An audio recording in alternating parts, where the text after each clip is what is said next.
देश यात्रा से उज्बेकिस्तान और कजाकिस्तान देशों के बाद ब्रिक्स और शंघाई सहयोग संगठन शिखर सम्मेलन में भाग लेने के लिए प्रधानमंत्री नरेंद्र मोदी 3 दिन की यात्रा पर आज उफा पहुंचे। ब्रिक्स समूह के 2009 में हुए पहले शिखर सम्मेलन से अब तक विश्व की भू राजनीतिक स्थिति में काफी बदलाव आ चुका है और अनेक देशों की आर्थिक स्थिति भी काफी बदल गई है। ऐसे में ब्रिक्स बैंक और इस समूह की क्या होंगी चुनौतियां, देखते हैं इस रिपोर्ट में।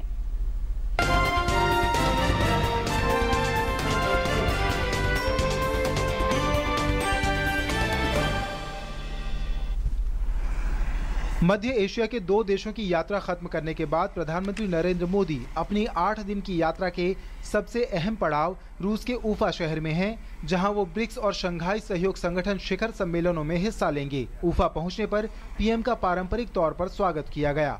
उफा में पहले दिन प्रधानमंत्री का सबसे अहम कार्यक्रम रहा रूस के राष्ट्रपति व्लादिमीर पुतिन के साथ द्विपक्षीय वार्ता का, जिसमें आपसी महत्व के तमाम मसलों पर चर्चा हुई।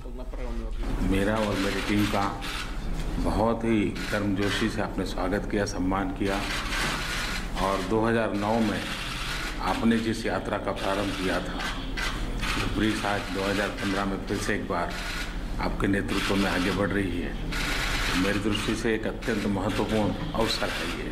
प्रधानमंत्री ने शंघाई सहयोग संगठन में भारत की सदस्यता के लिए रूस के समर्थन का शुक्रिया अदा किया और अंतर्राष्ट्रीय योग दिवस के मौके पर रूस की उत्साहजनक भागीदारी का आभार जताया।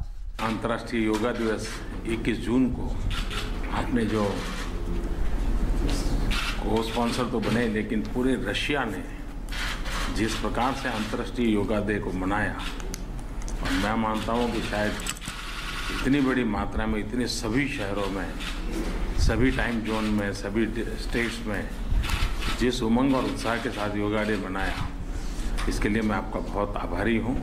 इससे पहले उफा पहुंचने पर दोनों शिखर सम्मेलनों और रूस की यात्रा को बेहद अहम बताते हुए प्रधानमंत्री ने ट्वीट किया, रूस में होना अपने आप में बेहद खास है, एक ऐसा देश जिसके साथ हमेशा से भारत की गहरी दोस्ती रही है। मुझे उम्मीद है कि ब्रिक्स और एससीओ शिखर सम्मेलनों में सार्थक बैठकें और चर्चाएं होंगी। भारत इन मंचों को खास अहमियत देता है। प्रधानमंत्री पहले 5 देशों के समूह ब्रिक्स शिखर सम्मेलन में हिस्सा लेंगे, जिसमें ब्राजील, रूस, भारत, चीन और दक्षिण अफ्रीका शामिल हैं। इस बैठक में आर्थिक क्षेत्रों में सहयोग बढ़ाने पर प्रमुखता से चर्चा किए जाने की उम्मीद है।